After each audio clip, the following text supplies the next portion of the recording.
The girl stood in the doorway of the ballroom holding a silver tray that cost more than everything her mother had ever owned.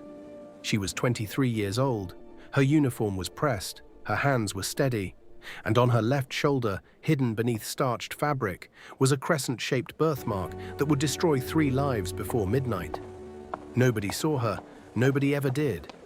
Except tonight, someone would.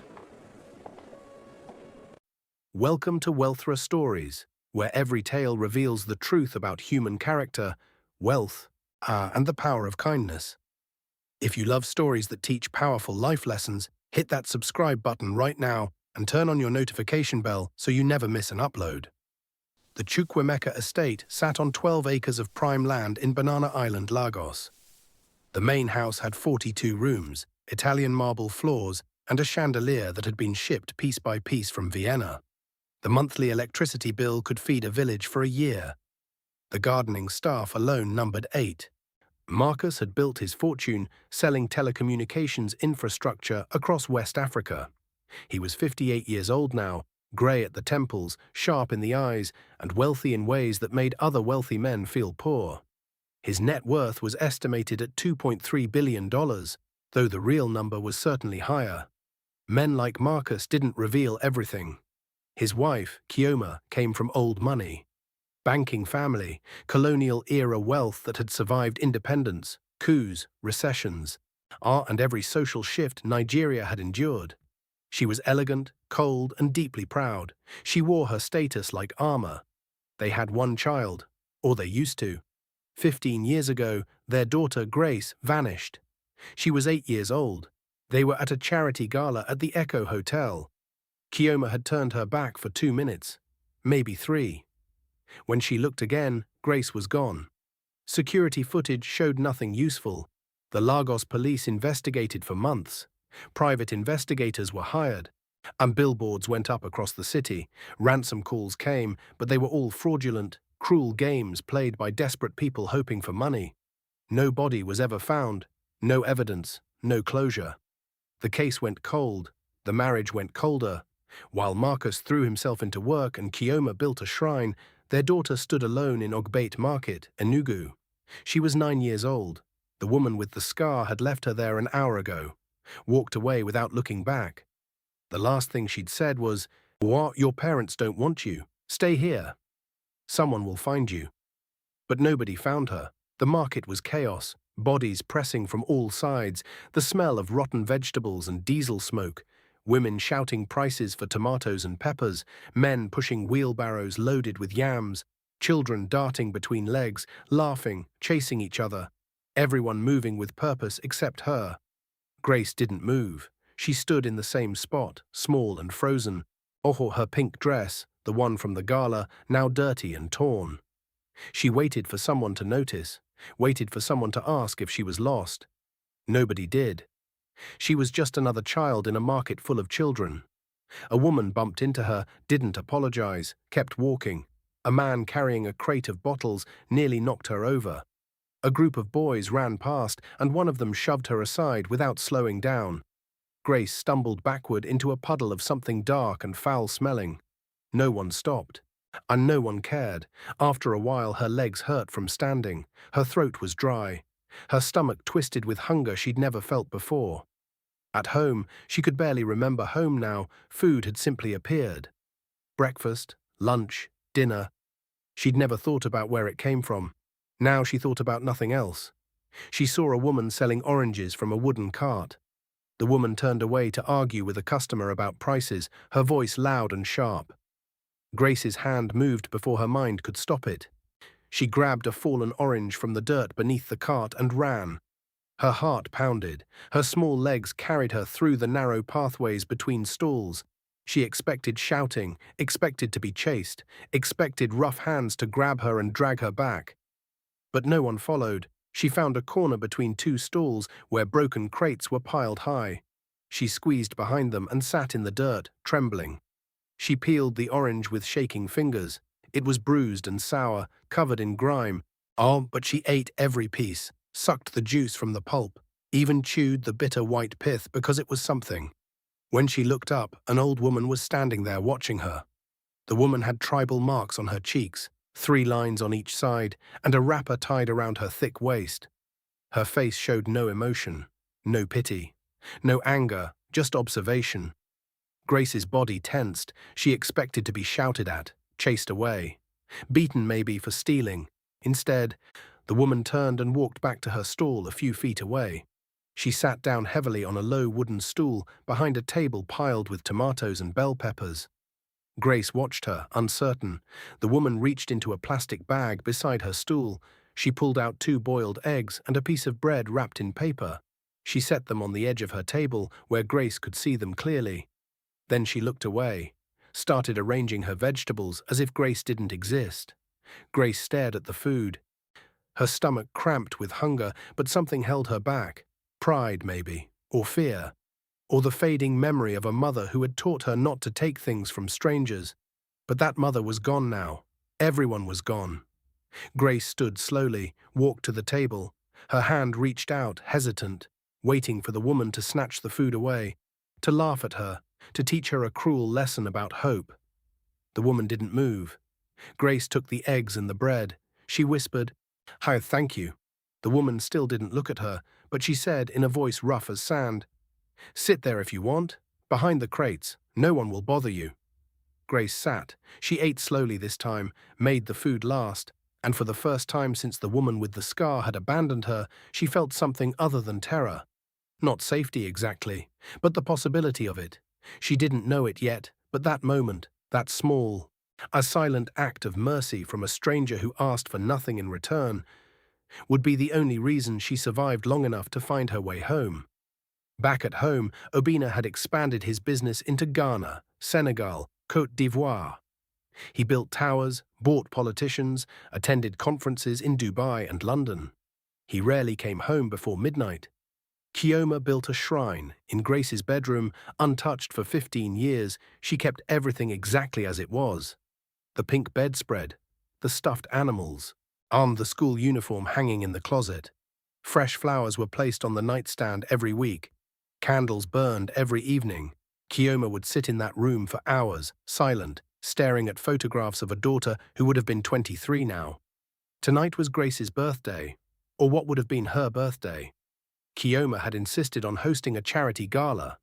Every year on this date, she organized an event to raise money for missing children's foundations. It was her way of keeping Grace alive, keeping hope alive. Or perhaps it was her way of performing grief for an audience that had stopped caring years ago. The ballroom was filled with Lagos elite. Politicians, business moguls, old money families, society women draped in gold and designer labels. A live band played tasteful jazz. Waiters in crisp uniforms circulated with champagne and small plates of suya, puff-puff, and imported canapés. And among those waiters, invisible as always, was Amara. Amara had worked at the Chukwuemeka estate for 3 months. She was hired through an agency that specialized in placing domestic staff in high-net-worth homes. Her resume was simple: no family, no education beyond secondary school, quiet, hard-working, forgettable. She was all of those things. She lived in the staff quarters behind the main house, a small room with a bed, a wooden chair and a crucifix on the wall. She woke at 5 every morning. She cleaned. She served. She kept her eyes down and her mouth shut. The other staff liked her well enough. She didn't gossip, didn't complain, didn't ask questions. The head housekeeper, Mrs. Okafor, said Amara was the kind of girl you could depend on, the kind who knew her place. But there were things about Amara that didn't quite fit. Her hands were too soft for someone who claimed to have worked manual labor jobs her whole life. Her posture was too straight. Her English, though she tried to hide it, was too refined. And sometimes, late at night, the cook would see her standing in the garden, staring up at the main house with an expression that was hard to read. Sadness, maybe, or hunger. Tonight, Amara moved through the ballroom like a ghost. She refilled glasses, she cleared plates. She smiled politely when guests made thoughtless comments or didn't acknowledge her at all. She had done this before, she knew how to be invisible. But tonight, invisibility would fail her.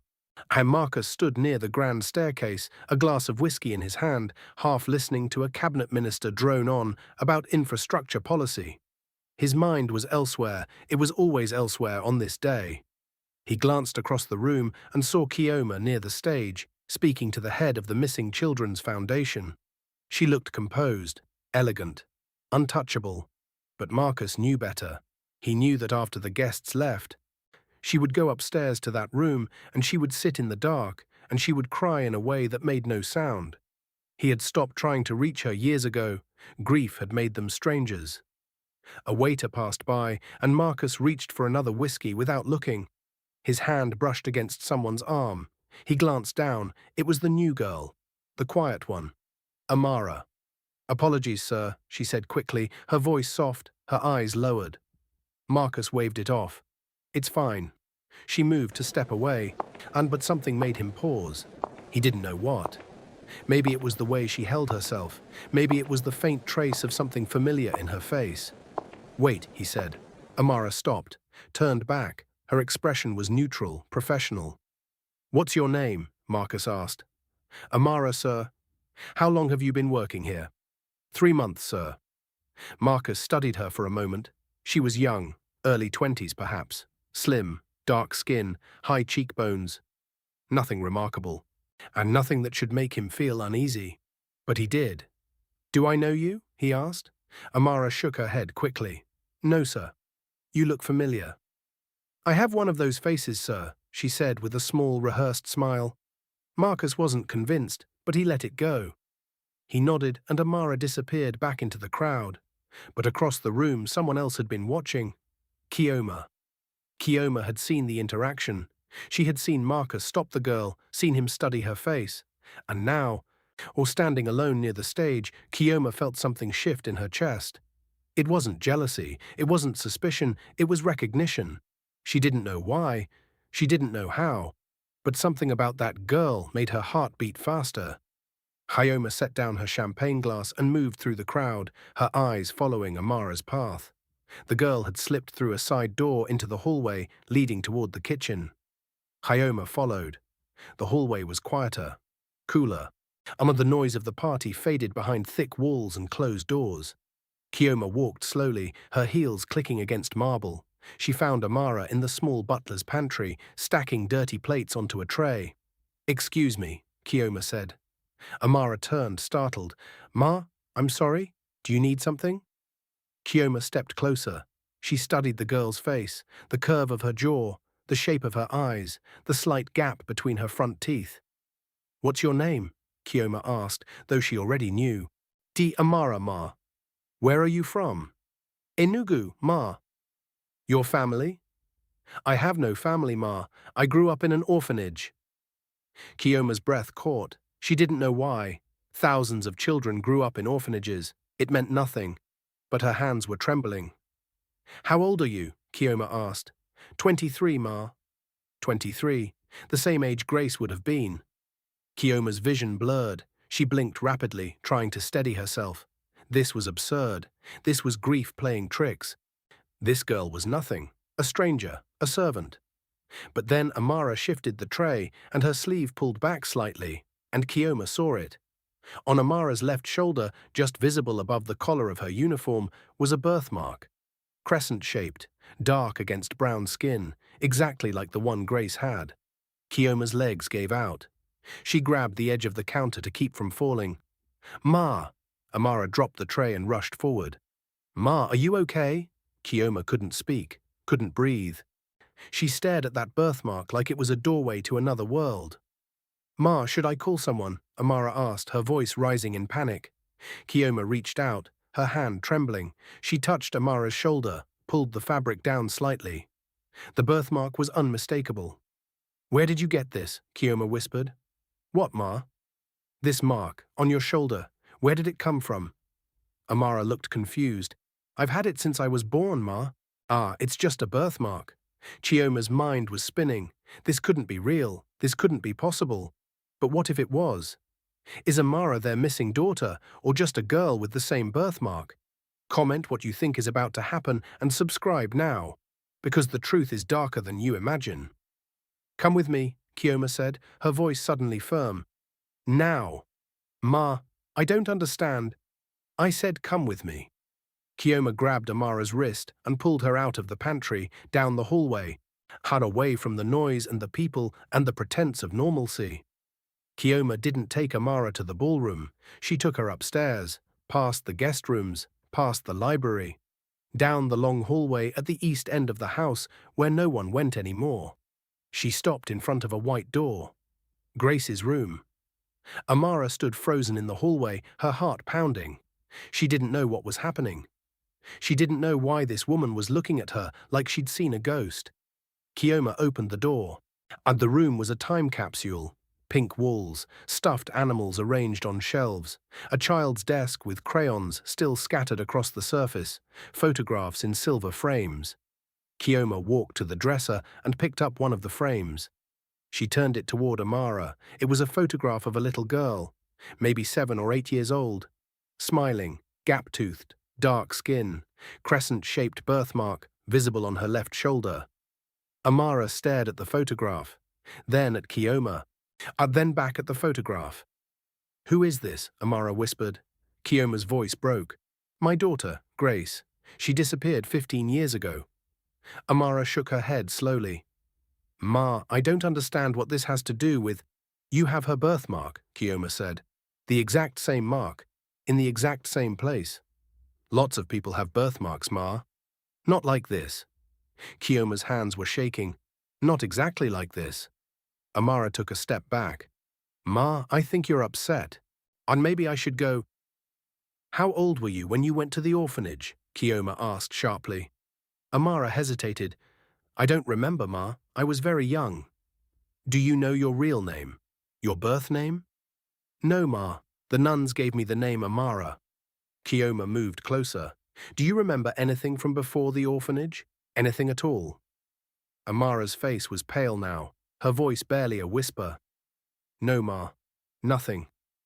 Kioma stared at her for a long, unbearable moment. Then she turned and walked out of the room. She went straight to Marcus. The party was still going. Laughter, music, the clinking of glasses. But when Kioma appeared at the edge of the ballroom, her face white, her hands trembling, Marcus knew something was wrong. He excused himself from his conversation and crossed the room quickly. "What happened?" he asked quietly. "Come with me," Kioma said. "Now." She led him upstairs, down the hallway, to Grace's room. Amara was still standing there, uncertain, frightened. Marcus looked at his wife. "Kioma, what is this?" "Look at her shoulder," Kioma said. Marcus frowned. "What?" "Her shoulder. Look." Amara glanced between them, confused. Slowly, she pulled down the collar of her uniform. Marcus saw the birthmark. His entire body went rigid. "No," he whispered. "It's the same," Kioma said, her voice rising. "It's exactly the same as Grace's." "Lots of people have birthmarks," Marcus said, but his voice was unsteady. "In the exact same place, the exact same shape?" Marcus stared at Amara, at her face, at the curve of her cheekbones, the gap in her teeth. He had thought she looked familiar. Now he knew why. "What's your name?" he asked, his voice hoarse. "Amara, sir." "Your real name, your birth name?" "I don't know, sir. I grew up in an orphanage in Enugu. The nuns named me." "How old were you when you arrived?" "I don't know, sir. I'm very young." Marcus's hands were shaking. "Do you remember anything from before?" Amara's eyes filled with tears. "No, sir. I've tried. I don't remember anything." Kioma grabbed Marcus's arm. "We need to do a DNA test." Marcus stared at her. "Kioma, now, tonight. We need to know. This is insane." "Is it?" Kioma's voice cracked. "Look at her, Marcus. Really look at her." Marcus looked, and he saw his daughter, or the ghost of her, or the possibility of her. He closed his eyes. I took a breath. "Call Dr. Nwosu," he said quietly. "Tell him it's urgent." Dr. Nwosu arrived within the hour. He was the Chukwuemeka's private physician, a man who had served the family for 20 years and knew when to ask questions and when to stay silent. Tonight he stayed silent. He took samples, swabbed Amara's cheek, Marcus's, Kioma's. He promised results within 72 hours. Then he left. The house was quiet now. The party had ended. The guests had gone home. And the staff had cleaned up and retired to their quarters. Only 3 people remained in the sitting room: Marcus, Kioma, Amara. Nobody spoke. The silence was unbearable. Finally, Kioma broke it. "Tell us everything you remember," she said to Amara. Amara looked down at her hands. "Ma, I've told you. I don't remember anything before the orphanage." "Try," Kioma pressed. "Anything. A face, a voice, a place." Amara closed her eyes. She had done this before, and hundreds of times over the years, trying to pull something, anything, from the fog of her earliest memories. "I remember," she started, then stopped. "What?" Marcus asked gently. "I remember someone singing to me, a woman's voice, soft. I remember feeling safe." Kioma's breath hitched. "What else?" Marcus asked. "I remember a room, pink walls, toys, a stuffed elephant." Kioma covered her mouth with her hand. "I remember being scared. I remember loud voices. I remember someone taking my hand and telling me we had to go, that it wasn't safe." "Who?" Marcus asked. "Who took your hand?" Amara shook her head. "I don't know. I don't see their face." "Where did they take you?" "I don't know. After that, everything is blank. The next thing I remember clearly is the orphanage. I was maybe 5 or 6. The nuns said I'd been found wandering near a market in Enugu. No ID, no name, no memory." Marcus leaned back in his chair. His face was unreadable. Kioma was crying silently. Amara continued, her voice barely a whisper. "I didn't know why I came here." Both Marcus and Kioma looked at her sharply. "What do you mean?" Kioma asked. Amara met her eyes. "I saw your family on the news, a feature about the missing children's charity. I saw your faces, and I felt something. I don't know how to explain it. It was like recognition, but not memory, just a feeling." "So you applied to work here?" Marcus asked. "Yes, aye, sir." "Why?" Amara's voice broke.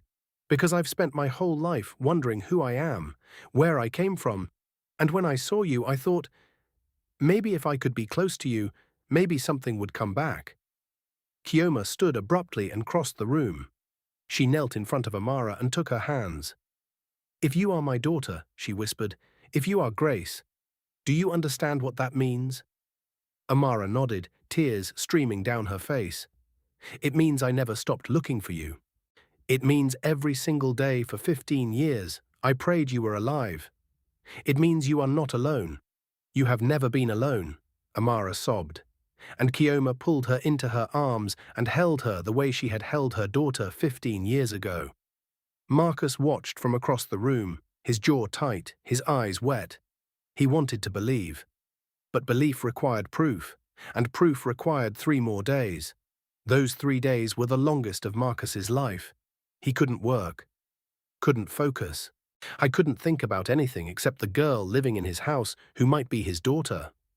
Kioma had moved Amara into one of the guest rooms. She insisted. She wanted her close. She wanted to watch her, to study her, to find Grace in every gesture and expression, and she did find her. The way Amara tilted her head when she was thinking, the way she tucked her hair behind her left ear, the way she laughed, rare and quiet, like she was afraid to take up too much space. It was all Grace. Or it was all wishful thinking. Marcus couldn't tell anymore. On the morning of the 3rd day, Dr. Nwosu called. "The results are ready," he said. "I'll bring them myself." Marcus, Kioma, and Amara sat in the study, waiting. When Dr. Nwosu arrived, he carried a sealed envelope. He looked at the 3 of them, his expression carefully neutral. "Before I open this," he said quietly, "I need to prepare you. Whatever the results say, this will change your lives. Are you ready?" Marcus nodded. Kioma reached for Amara's hand. Dr. Nwosu opened the envelope. He read silently. Then he looked up, and he smiled. "She's your daughter," he said softly. "Amara is Grace." The room exploded. Kioma screamed, a raw, guttural sound of relief and joy, and 15 years of grief finally breaking open. She grabbed Amara and pulled her close, sobbing into her hair, whispering her name over and over. "Grace, my Grace, I'm my baby." Marcus stood frozen for a moment, then his legs gave out. He sank into a chair and put his face in his hands and wept. Amara, Grace, sat in the center of it all, numb, overwhelmed, unable to process what was happening. She was not Amara, she was Grace Chukwuemeka, daughter of billionaires, a girl who had been missing for 15 years, and now, impossibly, she was home. But the joy was short-lived, because the question no one had asked yet finally surfaced.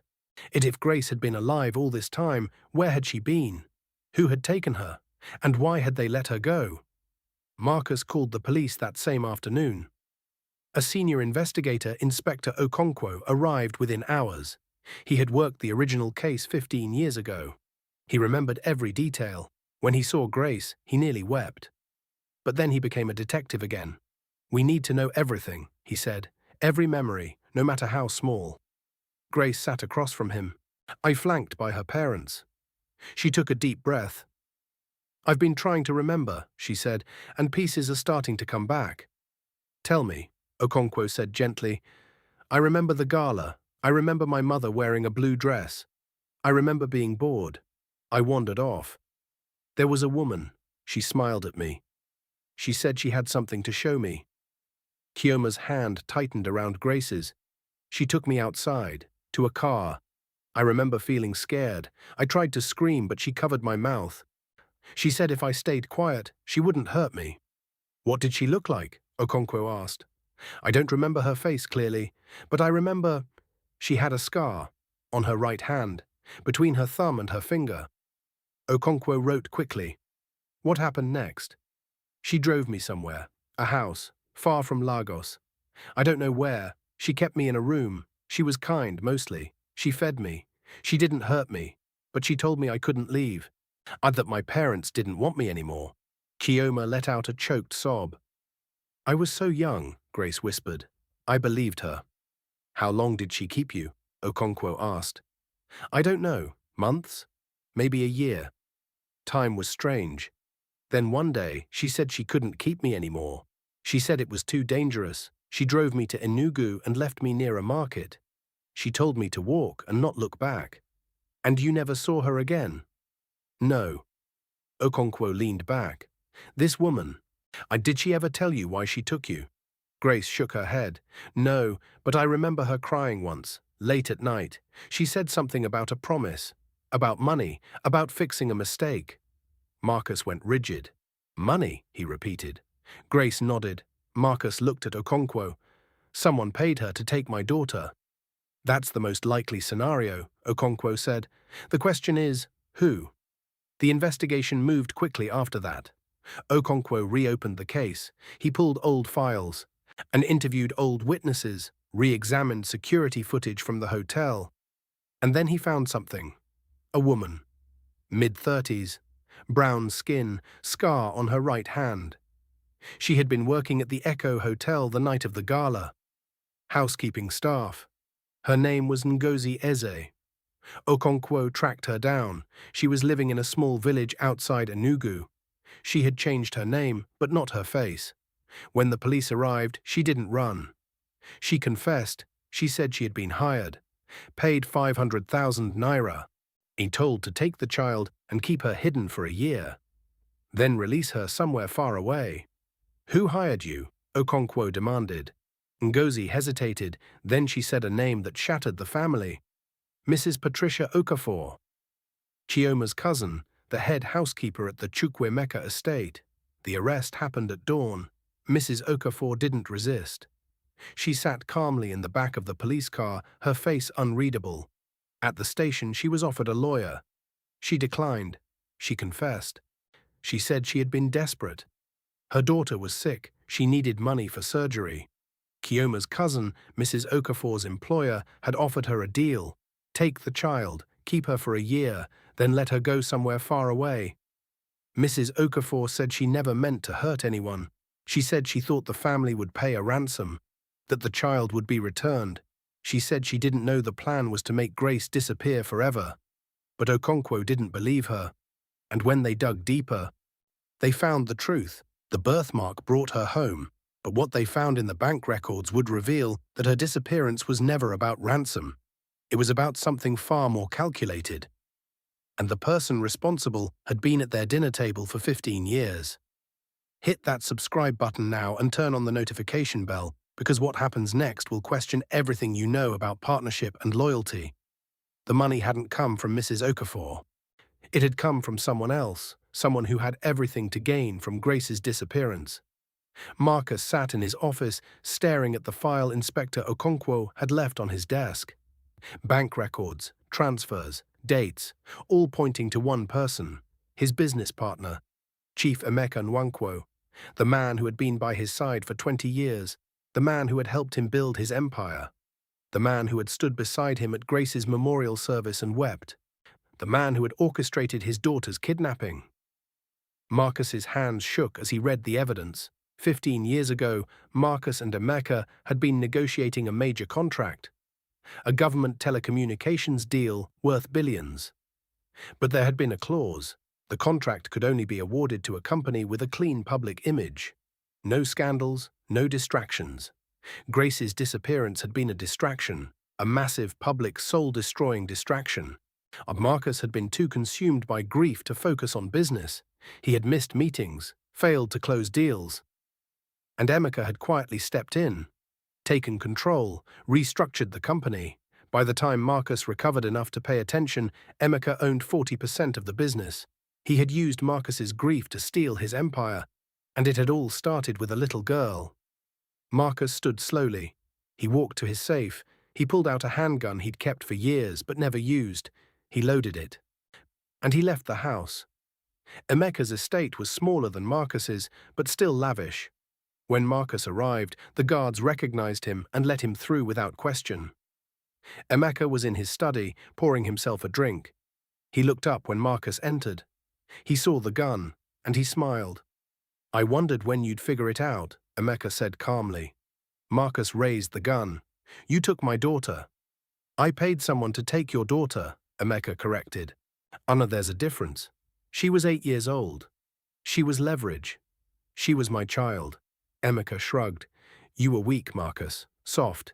You would have ruined us both with your sentimentality. I did what was necessary. You destroyed my family." "I saved your company," Emeka said. "Without me, you'd have lost everything. You should be thanking me." Marcus's finger tightened on the trigger. Emeka didn't flinch. "Go ahead," he said. "Shoot me. We'll see where that gets you." Marcus stood there, shaking, rage and grief, and 15 years of pain boiling over. Then he lowered the gun. "You're not worth it," Marcus said quietly. He turned and walked out. Behind him, Emeka laughed, but the laughter stopped when the police arrived 10 minutes later. Okonkwo had been waiting outside. He arrested Emeka Nwankwo for conspiracy, kidnapping, and fraud. The trial would last months, but Marcus didn't care. He had his daughter back. 6 months later, Grace stood in front of a mirror in a room that had once been hers. She was wearing a white dress. Simple, elegant. Today was her official reintroduction to Lagos society, a gala in her honor, a celebration of her return. Kioma stood behind her, adjusting the clasp of a diamond necklace. "You look beautiful," Kioma whispered. Grace met her mother's eyes in the mirror. "I still don't feel like her." "Like who?" "Grace, the girl in the photographs." "Ah, the girl you lost." Kioma turned her around gently. "You are her. You've always been her. You just didn't know it." Grace's eyes filled with tears. "I spent 15 years thinking I was nobody, thinking I didn't matter. And now you know the truth," Kioma said. "You were never nobody. You were always loved, always wanted, always ours." Downstairs, the ballroom was filled with guests. Marcus stood near the entrance, greeting people, shaking hands, accepting congratulations. But his eyes kept drifting to the staircase, waiting. And then she appeared. Grace descended slowly, her hand on the railing, her expression uncertain. The room went silent. Every eye turned toward her, and Marcus crossed the room. He met her at the bottom of the stairs. He took her hand. "Ready?" he asked softly. She nodded, and together they walked into the ballroom. Father and daughter, reunited after 15 years, not by chance, not by miracle, but by a birthmark that refused to let the past stay buried. That night, after the guests had gone and the house was quiet, Grace stood in the garden. The city lights glittered in the distance. The air was cool. She heard footsteps behind her. Marcus. He stood beside her, looking out at the same view. "Do you ever wonder," Grace asked, "what would have happened if I hadn't come here? If I hadn't seen your faces on the news?" "Every day," Marcus said quietly. "Oh, do you think we would have found each other eventually?" Marcus was silent for a long moment. "I like to think so," he said, "but I'm grateful we didn't have to wait any longer." Grace looked at him.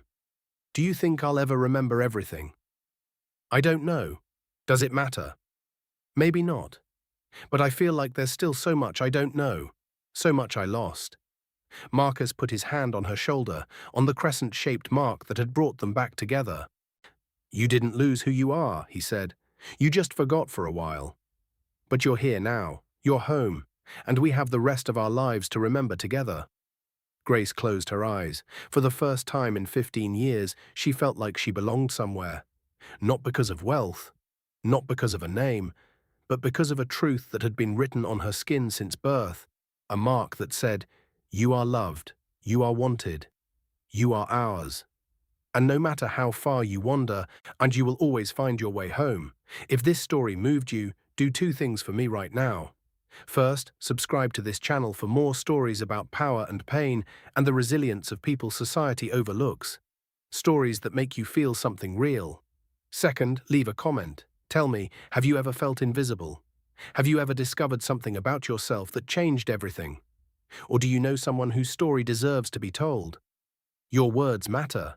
Your story matters.